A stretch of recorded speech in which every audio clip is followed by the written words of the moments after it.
Hello and welcome to another modeling video. This is Alan from the ma.k at YouTube with the July question and answer session.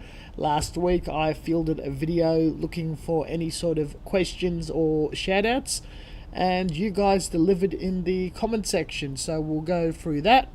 First, a couple of updates and a little bit of housekeeping. First of all, a big thank you to JobbytheHong, who has given me a shout out in one of his videos. I didn't quite catch it, but a friend has sent me this screen cap. He reviews gunpla, toys, that sort of thing. Throws in quite a bit of humor, very entertaining. Something you guys may be very interested in checking out or having a look in, though due to the size of his subscriber base, I'm pretty sure he's very well known in the community. Again, thank you very much. A very noticeable increase in traffic and subscribers. Second note, I've noticed the crisis of the plastic modeling industry video rebuttal was extremely popular. There's been a few times I've dabbed with modeling news and it's been very well received, especially the bit of research and the twist I put on things. I'll keep an eye out and do more of this type of content occasionally, not taking off the spotlight of regular reviews, tools, kits, that sort of thing.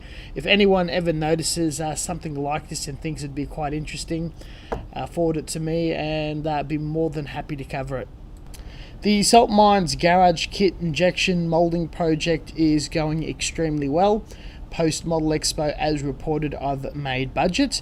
Unfortunately, the Australian US dollar exchange rate is extremely poor very suddenly. I'm going to give it a hold for a month or so to see if there's any improvement or traction to save a bit of money. If not, I'll dive straight in and order the machine.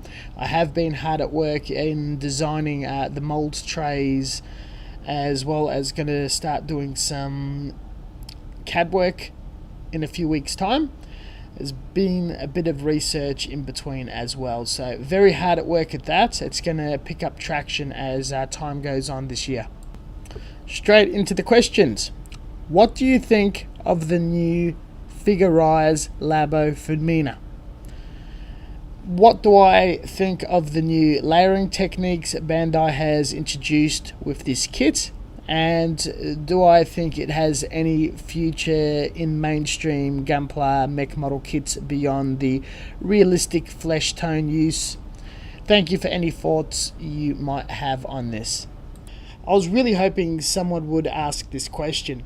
Now, first, there are just thousands of videos on the subject, from price to speculating what Bandai is up to or how wonderful or new that there's cutting edge technology or changes or any sort of innovation. Now, multi-layering or multi-component material injection molding is nothing new.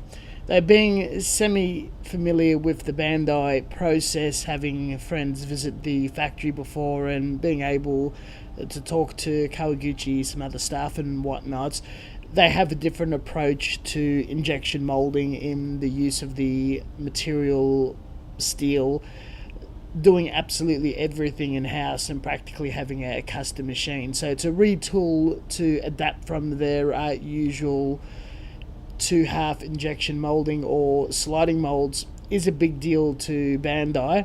Outside in the engineering world, it's nothing too special, and I sort of expect that other toy manufacturers, model kit lines and whatnot have jumped on something like this before. Now, for those who are not quite sure what I'm talking about, Figurize is what Bandai's been doing with the figures, the little Ninjoid-esque statues, the busts, all that sort of thing, with the realistic eyes and looking like quite the collectible toy just by snapping plastic together. And this is a next step level up where it's all injected, molded in color and whatnot. You just snap it together and you got one of these PVC-esque looking, very fancy, very expensive figures. It's still going to be very expensive, though you build it yourself, and it makes it easier to break down and modify, paint up or whatnot. Or you could just put it together and have some sort of sense of engagement or creating something of that standard. Now, we know in the English-speaking world, injection molding is just two halves of a mold or multiple parts via a sliding mechanism, injecting hot plastic and getting our runners out. Nothing special about that, practiced for more than 100 years. Layered injection molding is not a commonly used term. However, this could be a misconception and a translation error from Japanese to English. Doing a little bit of hunting around, it pretty much just bumps into the very well-known multi-material injection molding. I had a bit of a look at Wikipedia for references for you guys, though I have seen this in engineering sources through the workplace. A lot of these practices have been practiced and demonstrated by other manufacturers as well as Bandai on numerous occasions. One is multi-component injection molding, where you got the mold that spins, inject one material and then another one on top of each other. The really good example of that, and that's blown our socks off over the past few years, is the eyes from the figure eyes, busts and kits and all that. I've commented doing the Femina bust. It is not so much a very fancy method, or the application into an anime figure is mind-blowing with clear parts and whatnot looking like naturalized anime eyes. It's the same sort of thing that you would get in a humble toothbrush with the rubber hand bit and the rest being ABS to house the body for the bristles. The technology is nothing really special, though very fascinating to study, research and look into from an engineering or a fan of model kits point of view. Another thing that does come out in the same branch is multi-shot injection molding, where you have the same material or various different materials being shot in the same mold, one inside the other. Now this is where I suspect is this layering technique, where we're getting some sort of almost soft vinyl-y finish on the surface. I haven't bought, tried, touched or used it yet, so I still have to find out by buying, cutting into it and playing with it. But I pretty much suspect this is the way it's going.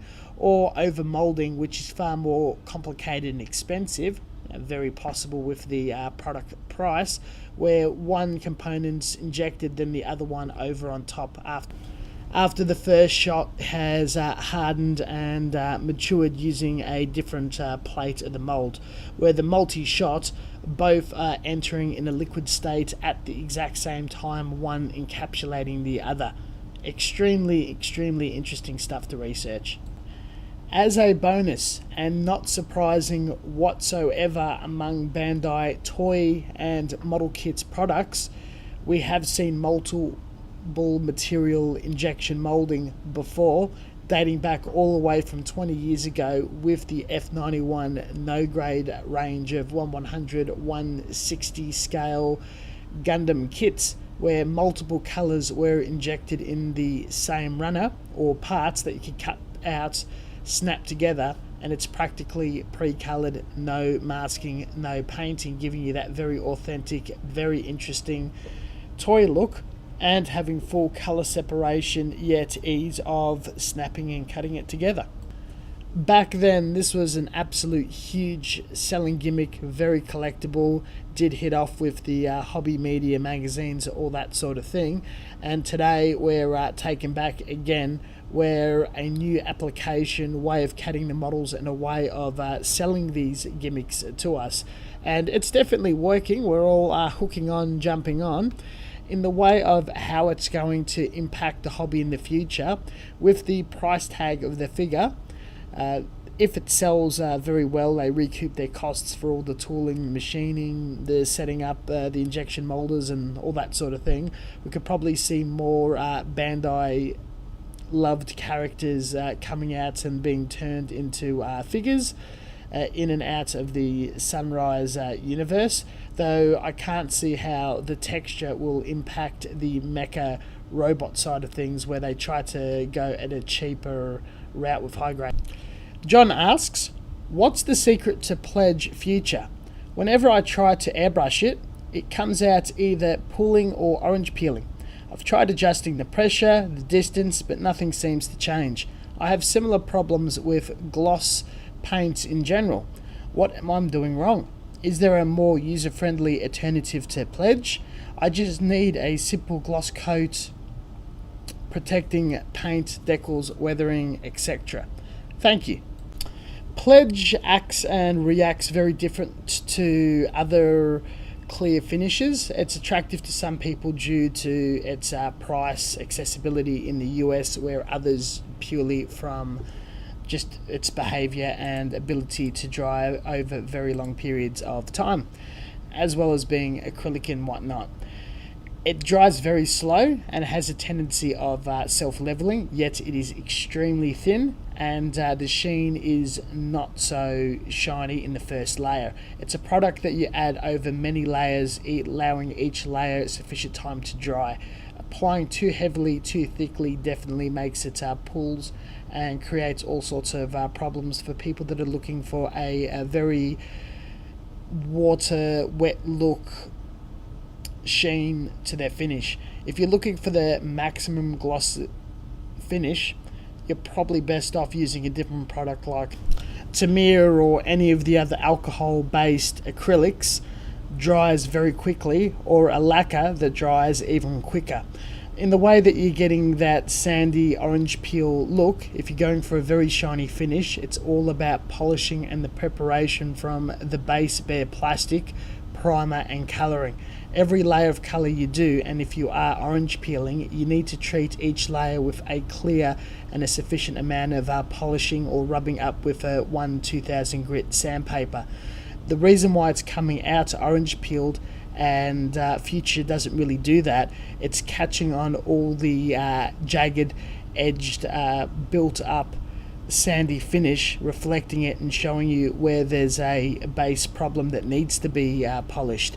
And when you get frustrated and you want something smoother, you keep applying coats until it pulls. Not exactly the right way in approaching Pledge. Where Pledge is really brilliant, if you're doing a matte finish model or a weathered model and you've done all your base coating and whatnot, you apply a coat of Pledge to give a glossy surface, just enough even though it's orange peeled for panel line washes to go in, your water slide decals and whatnot, and a second coat to seal it all in, ready for a matte coat and all of your pigment weathering, dry brushing, all that sort of thing. Applies really smooth, and it just self-levels among everything. If you're going for a gloss finish, you would apply a different product and then you would polish it down, as a Pledge isn't very good for polishing or sanding due to how long it takes to dry.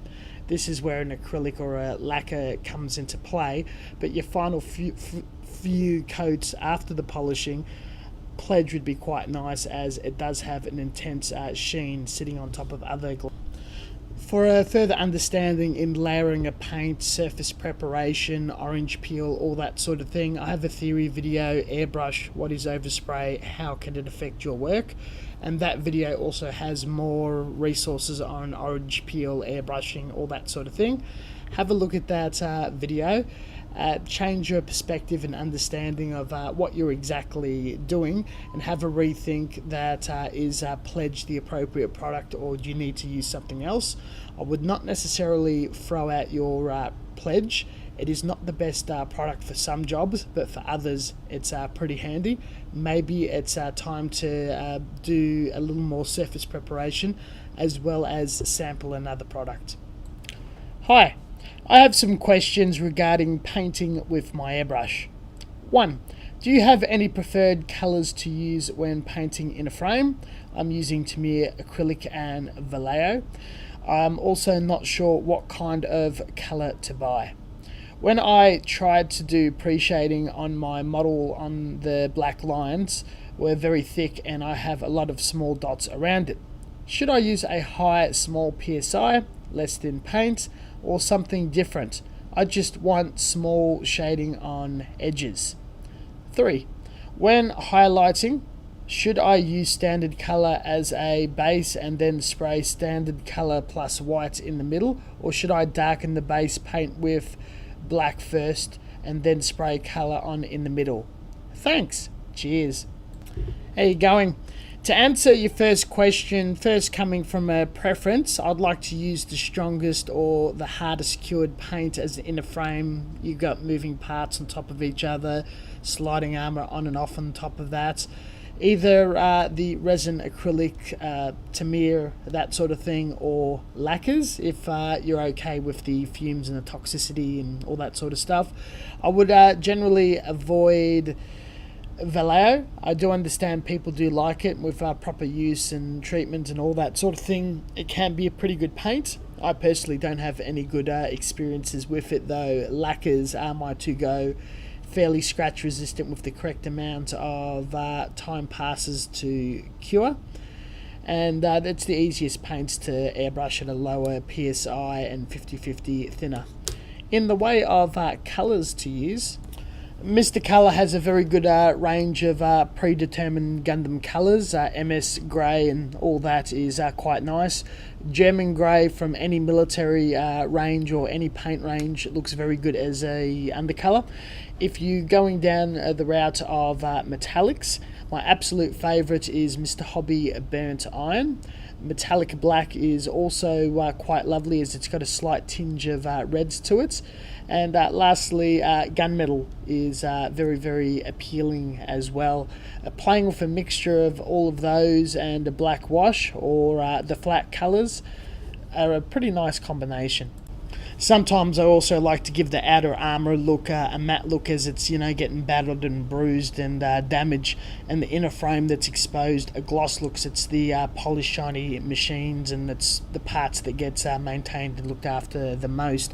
Playing with finishes is also a possibility. Now, pre-shading. This is assuming your airbrush is in absolute peak performance condition, well cleaned, lubricated, ideal needle and nozzle. Do your test spray lines. Probably have a revisit of my Honing Your Airbrush Skills video and try to get as a pencil fine line as humanly possible by practicing with your choice of paint. Maybe also painting the lines on some scrap plastic and parts and all that sort of thing. Low PSI is ideal. A high velocity, thin down about 50-50 or the consistency of water. When you slosh the pre-mixed paint in a glass jar or the jar of your or cup of your airbrush, it's ideal to stick to the walls, flow down and then appear transparent. If you slosh the paint and it sticks to the wall, it's too thick, and if it's completely slides down back into the body of paint, leaving nothing behind, it's far too thin. That's your nice Goldilocks zone of pre-thinned paint. Again, I really like lacquer as it's got a large range of when it's ideal to adhere to a surface in a nice tight manner, as well as atomize with an airbrush. Some of the acrylics and even polyurethanes do require a higher PSI and has a tendency of splattering. It can get engineered right, just a bit harder, though once you settle down with your ideal paint, keep practicing lines on a piece of paper, and when you find that perfect zone, then you immediately apply it to your model as your pre-shade. Now, highlights. This is personal with everyone. I've done with whites as your lightest colour and blacks as your shadows. That gives it more of a cartoony look. In the way of choosing colours, in some of my later work in progresses, I think a really good example is the Gelgoog Vintage 1144 video. I compare a bunch of colours, about 2 or 3 for every surface that I'm going to paint. So if, let's say the green for a Zaku or a Gelgoog, I'll choose a base green that looks like the MS's colour, and something that's significantly lighter, something that's significantly darker. If they don't have those options, then I can mix some on the side and add white or black. This way, when you're doing your 3 tones of shading, you colour in your part the base colour, the highlight areas, you're painting it that much lighter color. If you want the very top or somewhere that has a bit of a gleam spot, then you can just pump the tiniest amount of white to give it that point of focus or place to draw the eye. And the same, it goes darker, but never black. Black absorbs everything, and it's very interesting to look at. You look at the darkest possible brown, grey, green, blue. Dark blue is really nice. And something else that's nice to use to shadow or give shadow effects or shades at the very bottom or underneath lips and whatnot is clear smoke or clear black, because it gives it candies what's underneath, and it still has that base coat coming through ever so slightly. Have a play, experiment, shade a few things, do something basic like a petite bear guy, Harrow ball, SD Gundam, whatever, something that's about 5 to 7 parts, and practice your shading and color modulation and whatnot. And if you really like the look of it on something as small as a petite bear guy with the seams not filled or whatnot, then you can carry on to a much larger project. And if it can look good on a small project, you know it's going to come across beautifully on your passion or ambition project. As this week we've only had 3 questions, yet quite excellent and fantastic conversation material. Thought I'll have a look at the other comment sections of videos and bring up any good points, answer other questions, and any other interesting points of amusement. Tony has decided to dab my post regulator air filter. Not too sure why he would want to do that. Well, one thing I do get quite a bit on my nipper videos, I see them all over comment sections, discussions, debates, whatnot, especially around the topic of premium nippers and god hands. A lot of people are aware that I'm not really a big fan of god hands used in the gunpla modelling scene or the majority of model building altogether. They're very fine shears. They're absolutely ideal for cutting fine pieces that have a tendency of being mangled, torn apart, or damaged, where you do technically crush the runner to separate apart from the sprue. Subjects such as 72nd Armour, ships, all that sort of thing, where you have a part that's as thin as a few microns, a cannon, a handrail, an antenna. These shears are absolute perfect of nipping them out, no nub, no drama, glue it straight onto a model. My commentary of correct use of the god hand nippers due to just how fine those shears are is you find a few strategic cuts, you cut the appropriate parts out, you put away, and you use something else that's appropriate like Mishima or Tamiya nippers to deal with all your other small fine bits, and a premium file sandpaper or whatnot to clean up the rest. When you do use these very fine shears, after about 1 to 300 cuts, they lose their ability to do such a fine job where they don't mangle or damage super fine parts, and the nub just grows larger and larger as they lose their edge.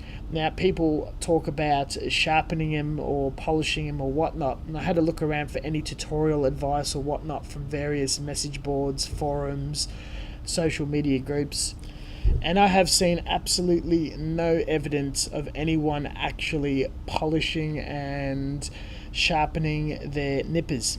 Now, you can sharpen your standard nippers from your Tamiyas to Mishimas all the way down to your cheaper stuff, get out of the burrs and damaged tips and whatnot. I'm going to incorporate a very good video I came along that does do it. Though with anything honing and sharpening a blade for shaving, knife collecting, cooking, polishing and sharpening blades is a skill in its own, such as scribing or anything else, and takes a considerable amount of effort to retain that fine edge that you'll get that ideal perfect click cut that you'd get from god hands. God hands is insanely thin, and just by incorrect use and twisting the flexible blade, it's going to break.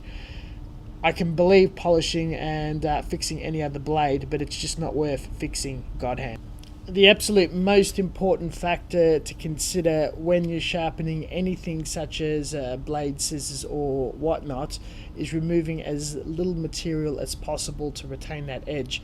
As you remove material, the gap that's meant to be flush increases in angle and whatnot, and it's just not going to be as efficient at cutting later on.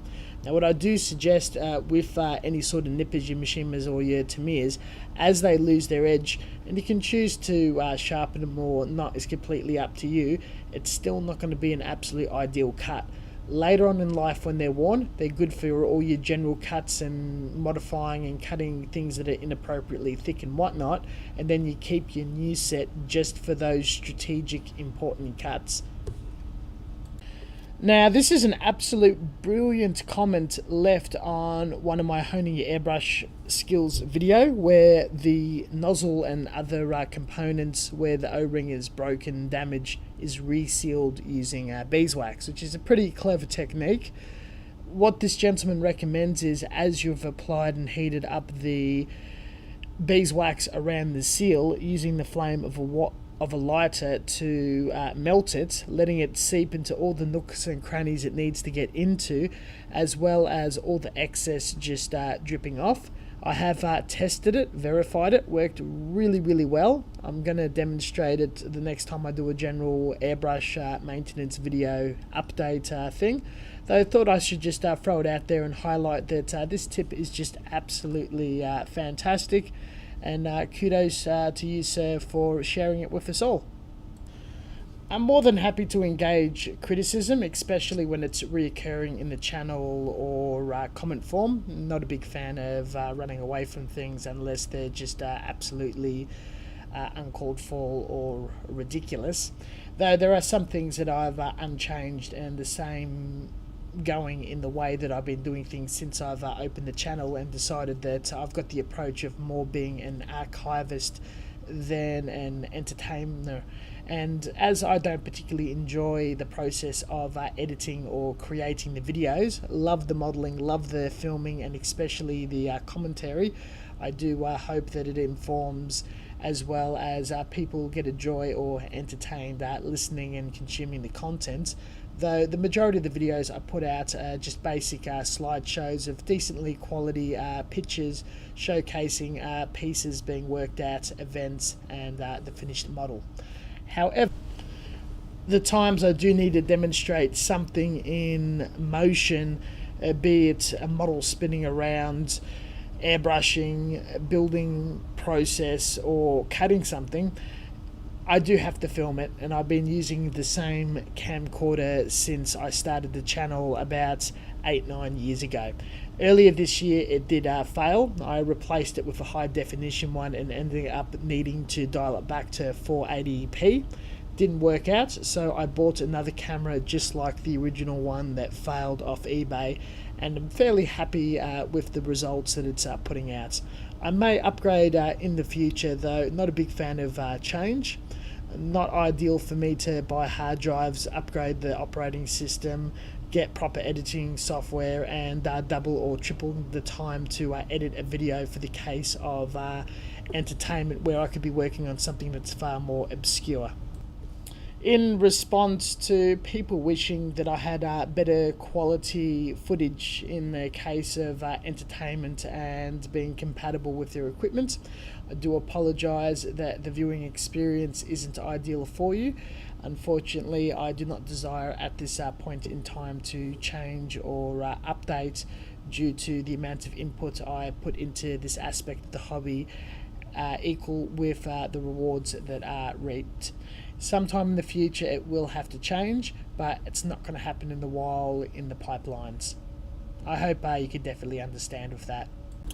Now, to brighten the mood up a bit after that PSA, I do put out the opportunity for creators to send work or links to any sort of event, social media group, that sort of thing, to promote a particular community or modeler. And most of the time people don't really step out if they're not thinking they're deserving or whatnot. And if I come across something interesting enough, I think at the end of these I'll share them around.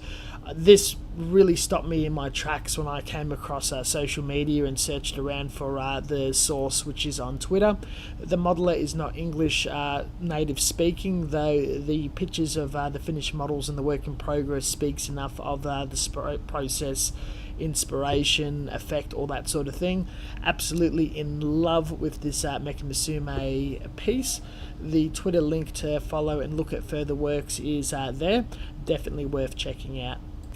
And that more or less wraps up the whole Q&A session. I hope you've enjoyed your half an hour with me. I've enjoyed thoroughly creating this as well as other videos. It's a good chance to engage with you guys and just explore some topics that you guys really want to listen in, dig your teeth into, or fix or solve a problem that someone might be having, particularly as difficult as the realm of airbrushing and just going around all those tutorials, advice, threads, forums, and opinions that are out there in the multiverse that is the internet. If any way that this helps you out, guys, very, very happy to definitely put time in this and create a new one every month. It's probably the easiest content to make on the channel, and it's absolute pleasure. A lot of fun. I love hearing back from you guys. Thank you very much for watching. As always, until next time, stay tuned for further content in our schedule for videos that are going to be uploaded over the next month or so. We have a few built kits, garage, as well as military, Maschinenkrieger, an SD commission, airbrush compressor review, all that sort of thing. I've been away from the bench for a little while due to personal affairs, mostly around the house that I bought and other bits and pieces of getting it all in line work, which will slowly lead its way into the event that I'm running in August, the Annamunger modelling Gunpla Plamo workshop. I'm also talking to some old guys that I used to do projects and stuff with, and considering starting a new Melbourne-based workshop that's going to be fairly open-ended. I've made a 2-hour-long Let's Build, Modify, Paint, Master Grade Strike Rouge. Been working on more than a year. That's going to take a little more than a month to eventually release, though I've just edited that together. It's pretty much an attempt to answer the question, do I build then paint, or paint then build? On top of that, building up with the salt mines and having the eventual release of my aftermarket parts, kits, all that sort of thing that will occur in the future as I build up more resources, do tests, and just get that perfect working harmony of an injection molder and producing some tooling and some molds and some CAD drawings and all that. Very exciting times for this channel. I'm having more fun than I've had in a little while this year, last year, and we'll keep up with the content.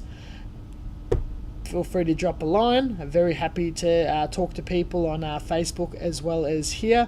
Look forward to any work that you guys publish, and we'll catch up with you guys next time. Very much appreciated, and thank you for watching. See you later.